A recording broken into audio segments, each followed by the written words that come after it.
Hey, what's up, everybody? I'm Joe McHale, Daniel Spitz, and we are excited. We're going to be breaking down the fights this upcoming Saturday, UFC 228.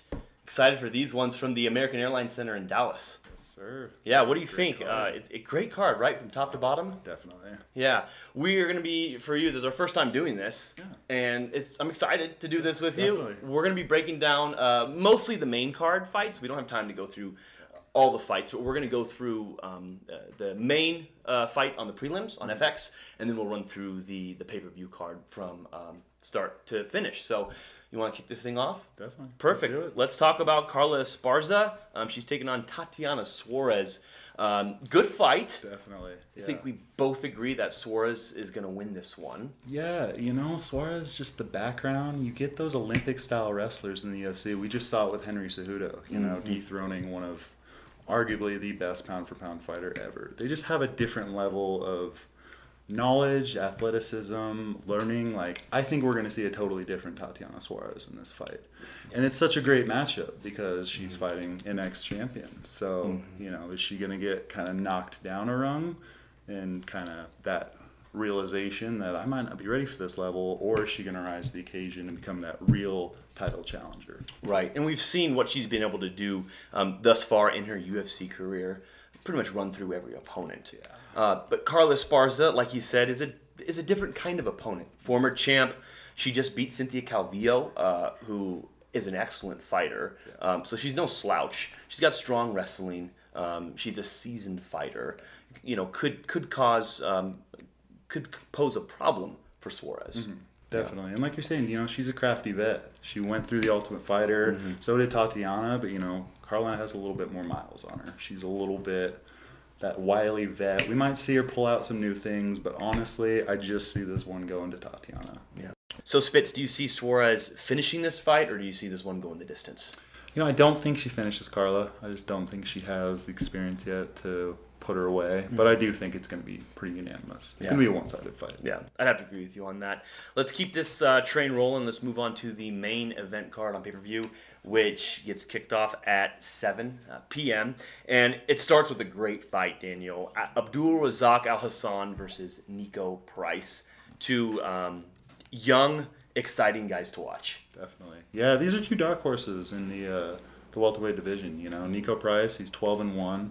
His only loss is to Vicente Luque, tough Brazilian, and it really didn't seem like that old Nico Price we've seen in the UFC. You know, it didn't seem like that Nico Price who's knocking people out, who's somehow getting hammer fist knockouts in the guard. I know. Who does that? You know, but he was really timid, and he wasn't that pressure fighter. So I think if we see him come at Adesanya and just fight in his normal pressure style, then he'll get this win.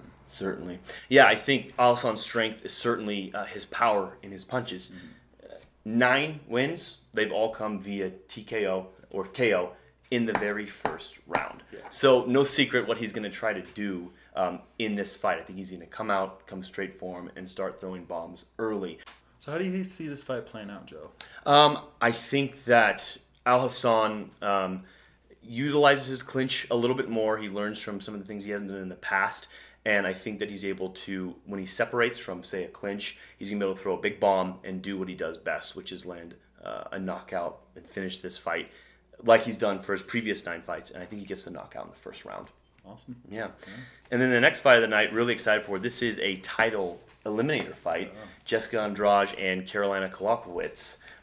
Exciting fight. What do you think about these two, the way these two match up? You know, I think this is one of the most dynamic matchups for the female strawweight division because it's so different. You know, you see this Karolina Kowalkiewicz, who's this adorable little, you know, striker, but she just has this great fundamental Muay Thai. You know, we saw it when she fought Joanna. She almost finished her. You know, she's one of the few people that, you know, other than Rose, obviously, but in Joanna's prime, she was one of the first to really test her.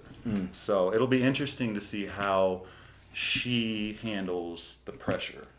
Right. Because we've seen Jessica, she is a pit bull in there. She is, and we recently saw it in her fight against Tisha Torres. She is a bull in the china shop. She comes forward fast, hard, and she is a handful.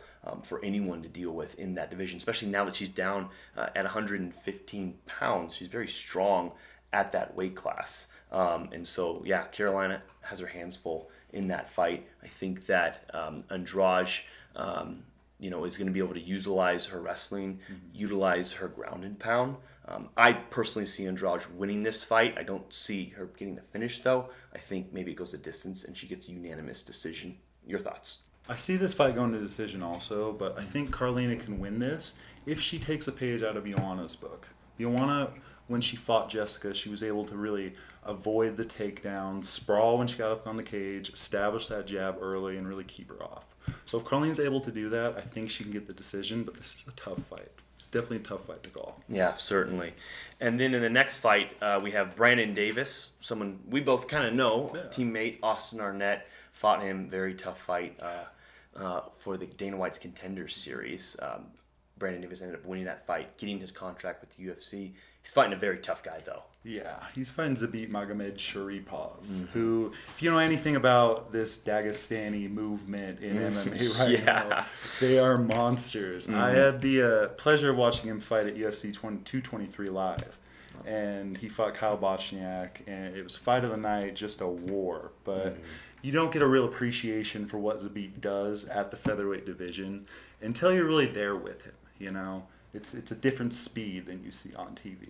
And the fact that he's 6'1" and he has this dominant wrestling style, it's so awkward. Yeah. But it makes him such a great product, great new product for the UFC to push. And there are a lot of like rising stars right now we're seeing in the UFC, like a new chapter. He is certainly one of them.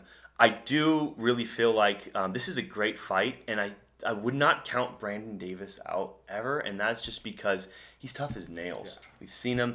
He's never been finished. He's always gone the distance. He can take a punch. He can deliver it back. Certainly not someone that I would count out for this fight. Definitely. Yeah, but exciting one. Yeah. Could be maybe fight of the night. I don't know. I think this is probably going to be fight of the night. Yeah. If it's anything like the Bochniak fight, it's going to be there. Awesome. All right, Spitz, we've arrived at the co-main event.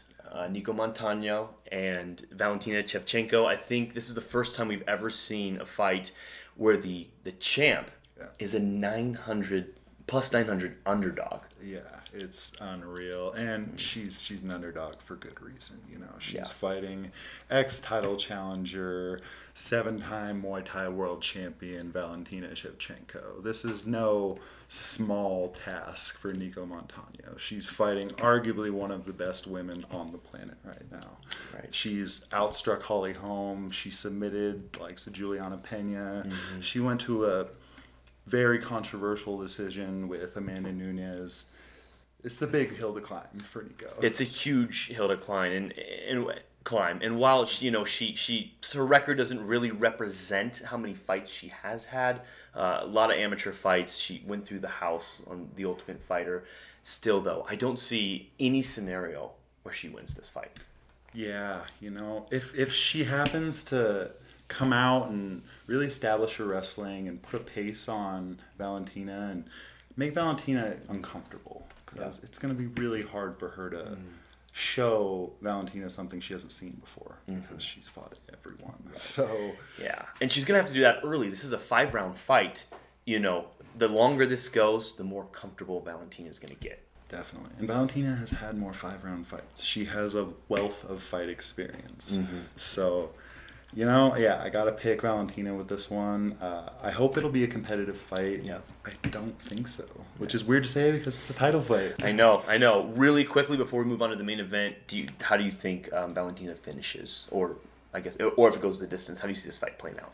I don't see it going the distance. I do see a finish by TKO in the second or third. Okay, certainly. Yeah.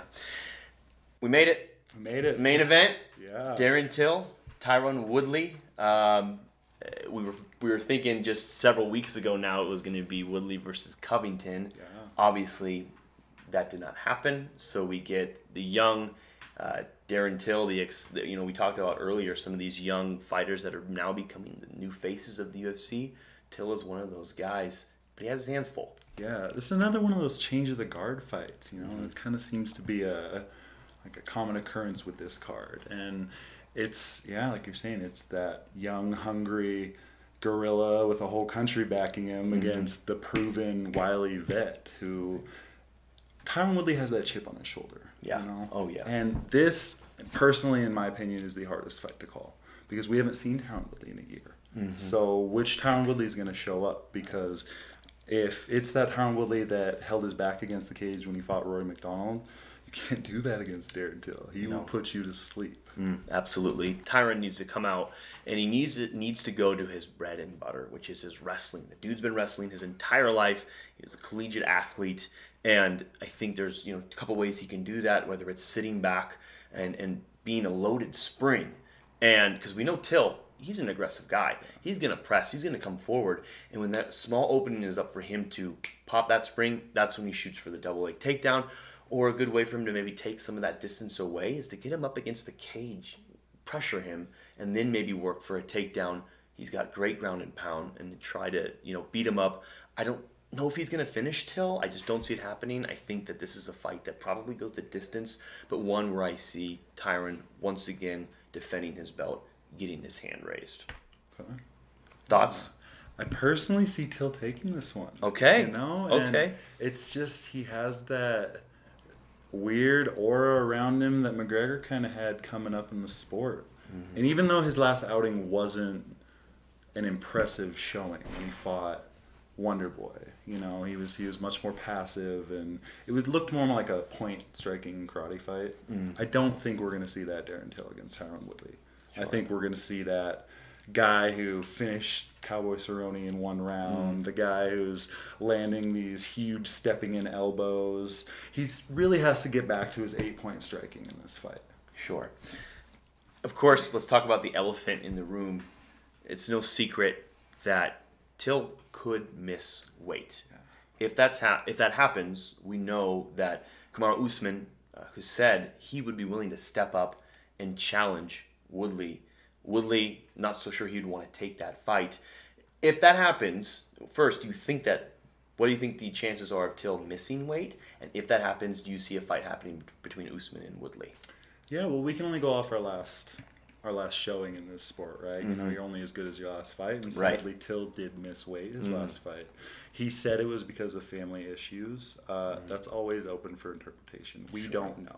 Right. But he does seem to be taking those necessary steps to making the weight. He went down to the UFC Performance Institute. Right. He's using all of that top level equipment to get there. But he's a big welterweight. He's huge. He's so massive. I could see him missing weight, and yeah, that's where things kind of get a curveball thrown into him. Yeah. As a fan, if that happens, what do you want to see happen? As a fighter, what would you like to see? What would you think should happen? Well, as a fan, I'd love to see Usman Woodley because that's two monsters in the division. Animals. That need to fight. They're so athletic, such great wrestlers, such great strikers. I would love to see them fight as a fan. Yeah. As a fighter, on the other hand, you are preparing for a giant southpaw Muay Thai specialist, very little wrestling for 8 weeks. And then they just expect you to switch over to this beast of a wrestler with a totally different striking system. Right. I wouldn't do it if I was in Woodley's shoes. Right. As a fan, I'd still like to see it. Right. Woodley, he has everything to lose there. Yeah. Usman, nothing to lose. Yeah. And that's the real piece. I think fans won't see if Woodley doesn't take the fight with Usman. They'll just see him not taking another fight, which isn't really fair to Woodley, Yeah. He's training for a 5-round fight with Darren Till. It's not his fault to make sure Darren Till makes weight. Right. He's a champ. I think he's earned that right. Yeah. Yeah. Definitely.